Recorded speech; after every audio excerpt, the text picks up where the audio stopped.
Welcome back to how to quote, maintain, retain, and cross-sell Manhattan Life. This is part 2. We're going to be going through how to actually quote in the Manhattan Life system. I'm going to keep it very simple, very to the point, and help you work through that. Now, if you have not set up your Manhattan Life registration in your account, go to your email, check for any emails from Manhattan Life that would give you access to be able to quote and sell through their platform. If you haven't gotten one yet, or you haven't set up your account and you need help, talk to your upline immediately. Pause this video, go talk to them. Make sure you have Manhattan Life access.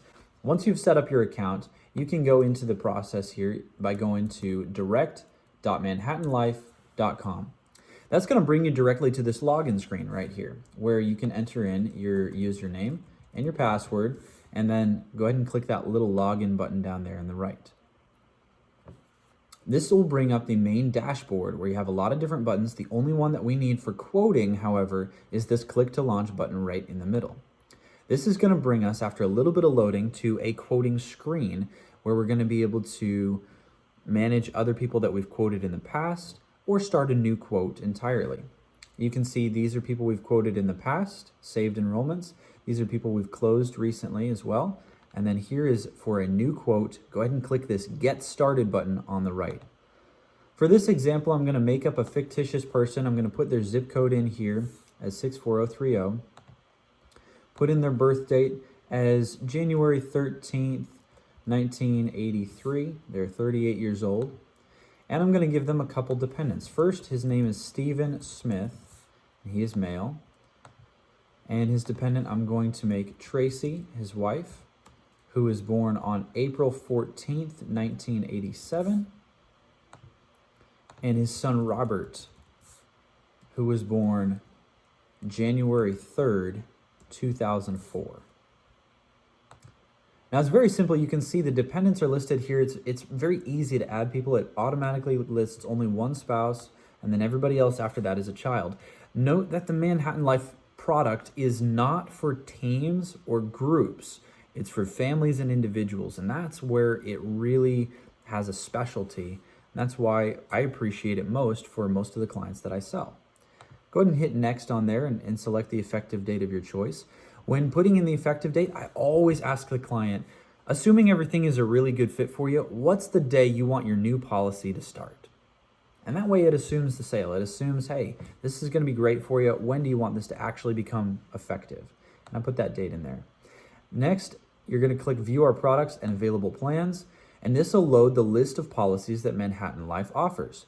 Now, each one of these, you'll see it says plans starting at X amount monthly rate.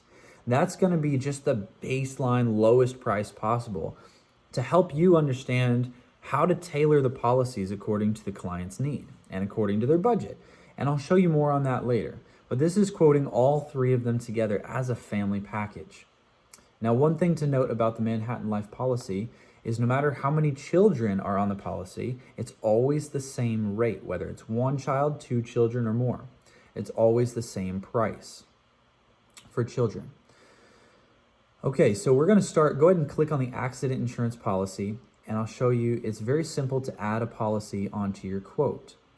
You're going to click on 24-hour coverage or off-the-job coverage, whatever is needed by them, and it'll pull up a couple options as far as how to add on some extra coverages here.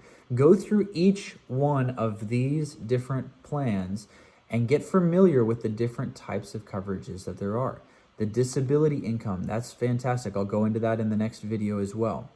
One thing to note about the quoting system is once you've pulled up an option, like we've pulled up the accident insurance here, and we've selected an option, you can actually remove or keep individuals within the household on this policy.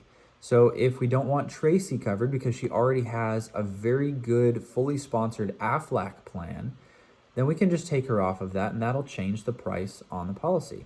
Once you've made your selection of what you want and you've selected the coverage that's going to work best for the client and verified it with them, go ahead and click Return to Product List. And that'll bring you back to this page where you can see all the plans again, which is great.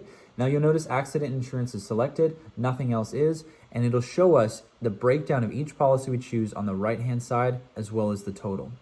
In the next video, I'm going to be reviewing how each one of these policies works in short, and just make it very easy to understand which tool you're going to use for each different piece of an insured's need to solve their problems, to make sure that they're covered properly. So tune in next time. Thank you so much for watching this video. I look forward to speaking with you then.